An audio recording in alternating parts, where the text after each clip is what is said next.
ఈరోజు అధినేత ముఖ్యమంత్రి నారా చంద్రబాబు నాయుడు గారి ఆశీస్సులతో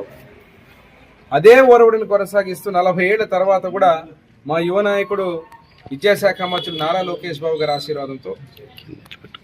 కులాల సమీకరణతో పాటు సోషల్ ఇంజనీరింగ్తో పాటు మహిళలకు పెద్దపీట వేస్తూ ఈరోజు దాదాపు అన్ని 23 పార్లమెంట్లకు అధ్యక్షుల్ని కేటాయించడం జరిగింది. దీంట్లో ఈరోజు చూస్తే మన కర్నూలు పార్లమెంట్కి వచ్చినప్పుడు గుడిసె కిష్టమ్మ గారిని, ఎప్పటి నుంచో పార్టీకి పనిచేసినటువంటి వ్యక్తుల్ని, ఒక విధేయతను, అదే రకంగా సమర్థతను, మహిళను గుర్తించి ఈరోజు కర్నూలు పార్లమెంట్ అధ్యక్షురాలుగా నియమించినందుకు ముఖ్యంగా మేము మా లోకేష్ బాబు గారికి, ముఖ్యమంత్రి చంద్రబాబు నాయుడు గారికి ప్రత్యేక ధన్యవాదాలు తెలుపుకుంటున్నాం. దీంట్లో ఇక్కడ ఒక వాల్మీకి సామాజిక వర్గం, అదేవిధంగా మహిళ, అదే రకంగా అనుభవం ఉన్నటువంటి, పార్టీతో అనుబంధం ఉన్నటువంటి వ్యక్తిగా ఈరోజు అధ్యక్షురాలుగా ఉన్నటువంటి వారు రానున్న రోజుల్లో పార్టీ బలోపేతానికి